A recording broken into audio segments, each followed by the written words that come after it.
Welcome to ABC campus. आज हम IFRS 15 revenue from contract with customer में एक पास्ट एग्जाम का क्वेश्चन कर रहे हैं स्प्रिंग 2019 के अटैम्प्ट से, और इस क्वेश्चन का टाइटल है गिटार वर्ल्ड। इस क्वेश्चन के टू पार्ट्स हैं। पहले पार्ट में थ्योरेटिकल रिक्वायरमेंट है कि हमने क्राइटेरिया लिस्ट करना है that must be met to count for a contract with customer under IFRS 15 revenue from contract with customer. तो कॉन्ट्रैक्ट के लिए जो क्राइटेरिया है इसको सिंपली लिस्ट करना है, डिटेल्स में जाने की ज़रूरत नहीं होगी।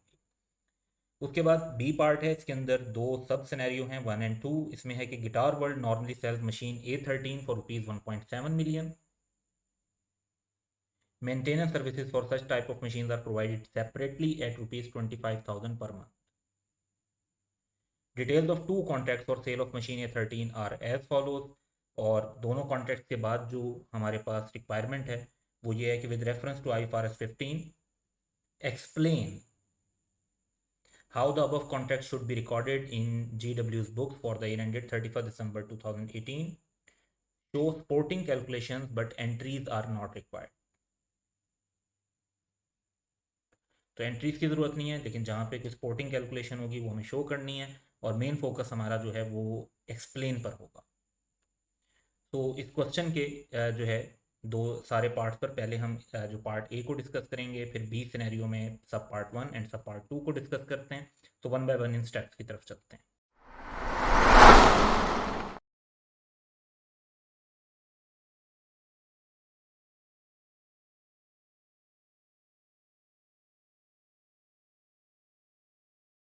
सो क्वेश्चन का पार्ट ए जो है उसकी रिक्वायरमेंट ये है कि हमने एक कॉन्ट्रैक्ट को कब अकाउंट फॉर करना है अंडर IFRS 15।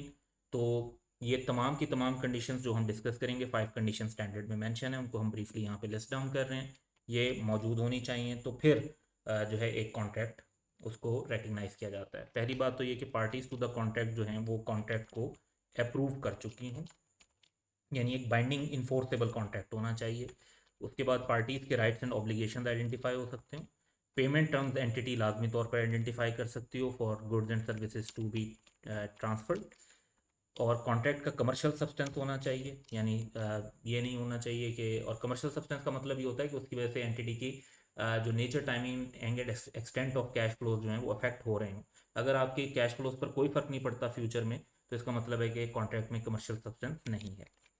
और प्रोबेबल होना चाहिए कि एंटिटी जो है कंसिडरेशन कलेक्ट कर लेगी just on the basis of intention and ability of the customer कि जी वो पे कर सकता है at the Inception of the contract. तो पार्ट ए का आंसर हमारा जो है सिंपली ये 5 जो आइटम्स हैं इनको लिस्ट डाउन करना होगा। इसके बाद हम जो है बी सिचुएशन के सब पार्ट 1 पे जाते हैं।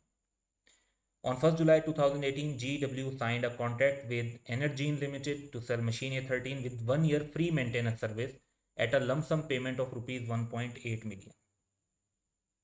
The amount was received upon delivery of machine on 1st August 2018. अच्छा, जो ईयर एंड है वो दिसंबर का है जैसे नीचे बताया हुआ है। तो अगस्त से लेके दिसंबर तक हमारे पास 5 मंथ्स का टाइम है। तो कॉन्ट्रैक्ट साइन हो रहा है 1 जुलाई को, लेकिन जो डिलीवरी ऑफ मशीन हो रही है और पैसे रिसीव हो रहे हैं वो हमारे हो रहे हैं 1 अगस्त को।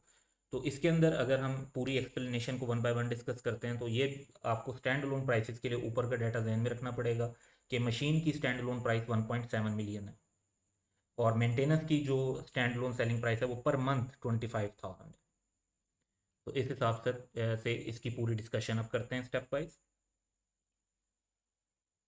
तो पार्ट बी का सब पार्ट 1 हम डिस्कस कर रहे हैं आंसर में। स्टेप 1 और 2 अगर हम एक साथ डिस्कस कर लें, जो IFRS 15 में हम अप्लाई करते हैं कि कॉन्ट्रैक्ट को आइडेंटिफाई करना है और परफॉर्मेंस ऑब्लिगेशन को आइडेंटिफाई करना है, तो ऑब्वियसली कॉन्ट्रैक्ट इज देयर और इसमें दो डिस्टिंक्ट परफॉर्मेंस ऑब्लिगेशन है हमारे पास, एक मशीन और एक मेंटेनेंस सर्विसेज।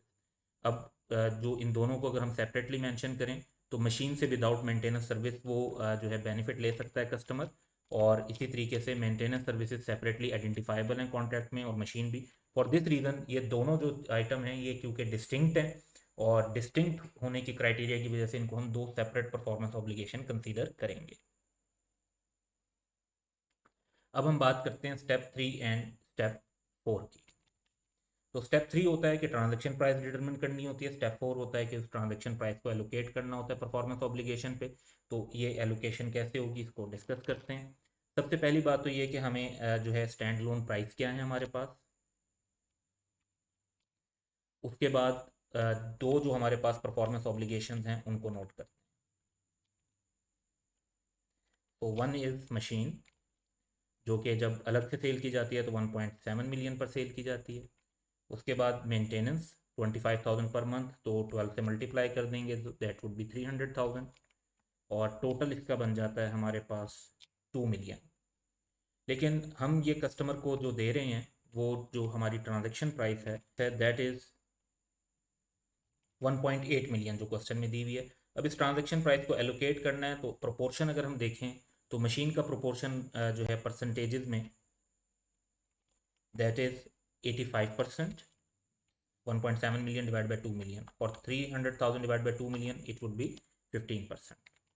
तो इस बेसिस पर अगर हम 1.8 मिलियन को डिस्ट्रीब्यूट करते हैं तो हमारे पास 30,000 मशीन की वैल्यू आ जाएगी, यानी 1.8 मिलियन का 85%, और 270,000 मेंटेनेंस सर्विस के आ जाते हैं विच इज़ 15% ऑफ 1.8 मिलियन।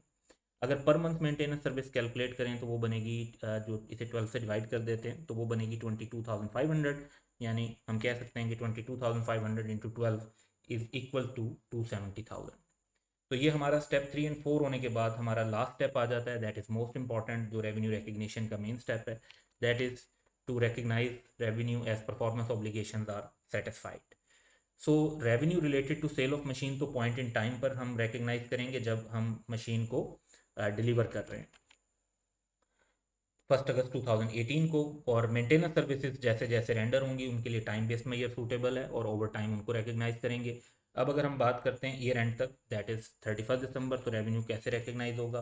तो इसमें रेवेन्यू रिकग्नाइज मशीन का तो हमारी सेल हो चुकी है, तो हम उसे जो एलोकेटेड प्राइस है 15,30,000 इस पर रिकॉर्ड करेंगे,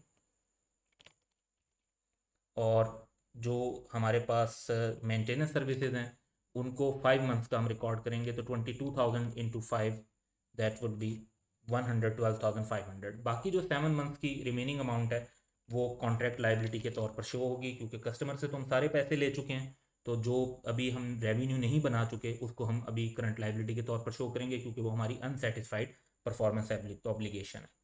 तो ये हमारा जो है सोल्यूशन था पार्ट बी के सब पार्ट 1 का, जिसमें हमने स्टेप 1 एंड 2 देन 3 एंड 4 को कंबाइन सॉल्व किया और स्टेप 5 सेपरेटली हमने मेंशन किया, और जहां कैलकुलेशंस पॉसिबल थी उनको इनकॉर्पोरेट करना था क्वेश्चन की रिक्वायरमेंट के मुताबिक, तो वो भी यहाँ पर इनकॉर्पोरेटेड है।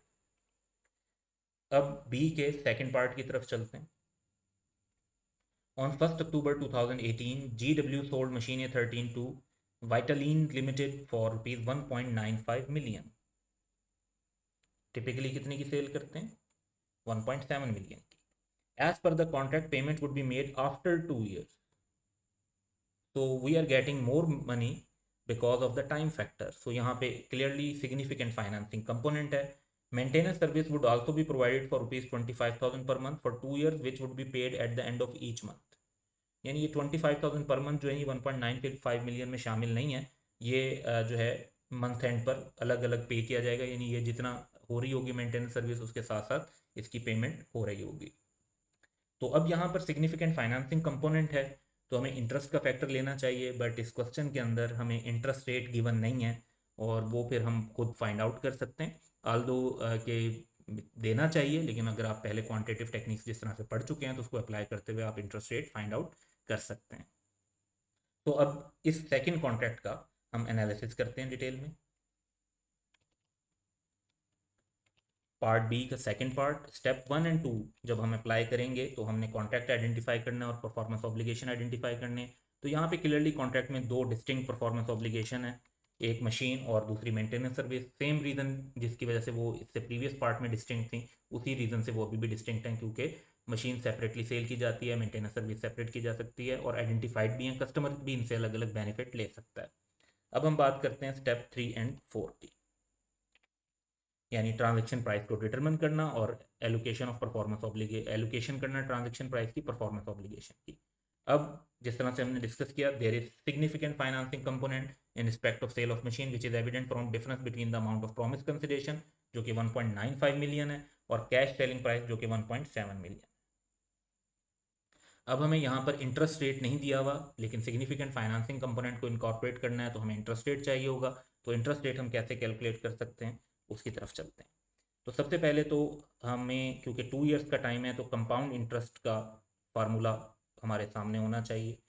तो हम ये देखते हैं कि कंपाउंड इंटरेस्ट का फार्मूला है कि future value is equal to present value, जो है आप इन्वेस्ट कर रहे होते हैं या किसी चीज़ की लेते हैं, into 1+r rate of interest raise to power n number of periods. तो हमारे पास डाटा है, रेट नहीं है, यानी फ्यूचर वैल्यू हमारे पास है 1.95 मिलियन, प्रेजेंट वैल्यू हमारे पास है 1.7 million, n number of years हमारे पास हैं 2, r रेट ऑफ इंटरेस्ट नहीं है। लेकिन अगर हम इस फार्मूले को थोड़ा सा रीअरेंज करें तो ये बन जाता है कि r is equal to F by P, यानी future value divide by present value whole power 1/n, और टोटल में से आप -1 कर देंगे क्योंकि ये जो इधर +1 का फैक्टर था ये उधर जाकर -1 बन गया। सिंपली अप्लाइंग दिस फार्मूला हम देखते हैं कि हमारे पास इसमें जब फिगर्स इनकॉर्पोरेट करते हैं तो 1.95 हमारी फ्यूचर वैल्यू थी और 1.7 मिलियन हमारी प्रेजेंट वैल्यू थी। n जो थे वो 2 इयर्स थे, तो हमारे पास इंटरेस्ट रेट आ जाता है दैट इज़ 7.1%। तो जो इंटरेस्ट हम रिकॉर्ड करेंगे वो 7.1% के हिसाब से करेंगे, लेकिन अक्टूबर से दिसंबर तक 3 महीने हुए हैं तो सिर्फ 3 मंथ्स का इंटरेस्ट रिकॉर्ड किया जाएगा। बाकी रह गई मेंटेनेंस सर्विस। तो मेंटेनेंस सर्विस क्योंकि वेरिएबल है, पर मंथ के हिसाब से पे होगी, वो ऊपर 1.95 मिलियन में शामिल नहीं है। इसको सेपरेटली जैसे जैसे ये रिसीव होती जाएगी उस हिसाब से इसको भी रिकॉर्ड करेंगे, तो ये हमें अलग से बताई हुई है। इसके बाद है जी step 5, that is most important step, to recognise revenue as performance obligations are satisfied. अब जो रेवेन्यू रिलेटेड टू मशीन है वो तो डिलीवरी पर रिकग्नाइज कर दिया जाएगा 1 अक्टूबर 2018 को, और revenue related to maintenance service recognize होगा जैसे जैसे सर्विस रेंडर होती हैं। डिफरेंस जो है दैट इज़ ऑफ 1.7 और 1.95 मिलियन का, दैट इज़ 250,000, ये 2 इयर्स में का इंटरेस्ट के तौर पे रिकॉर्ड होगा। अब क्योंकि क्वेश्चन की रिक्वायरमेंट है कि हम कैलकुलेशंस को भी रिफ्लेक्ट करें जहाँ तक पॉसिबल हो, तो हम उसको अगर फॉलो करते हैं तो 31 दिसंबर तक हमारा जो रेवेन्यू रिकॉर्ड होगा, मशीन हम रिकॉर्ड करेंगे 1.7 मिलियन की। जो मेंटेनेंस सर्विस है अक्टूबर नवंबर दिसंबर 3 महीने हुए हैं तो 75,000 की मेंटेनेंस सर्विस का रेवेन्यू शो करेंगे, और इंटरेस्ट रेवेन्यू भी हम 3 मंथ का शो करेंगे। हमने ऊपर इंटरेस्ट कैलकुलेट किया 7.1%, तो 1.7 मिलियन पे 7.1% 3 मंथ का इंटरेस्ट हम लेंगे तो दैट इज 30,175। तो हमारा सेल ऑफ मशीन का रेवेन्यू, मेंटेनेंस सर्विस का रेवेन्यू और इंटरेस्ट का रेवेन्यू, ये 3 डिफरेंट चीज़ें जो हैं इस कॉन्ट्रैक्ट के अंदर रिकॉर्ड की जाएंगी। तो जो इस क्वेश्चन की रिक्वायरमेंट्स थी कि हम एक्सप्लेन करें रिक्वायरमेंट ऑफ IFRS 15 इस सिचुएशन पर विद कैलकुलेशन, सिर्फ जर्नल एंट्रीज रिक्वायर्ड नहीं थी, तो हमने वो कैलकुलेशन जितनी मैक्सिमम पॉसिबल थी उसके साथ इनकॉर्पोरेट किए। तो that's all for today, have a good day.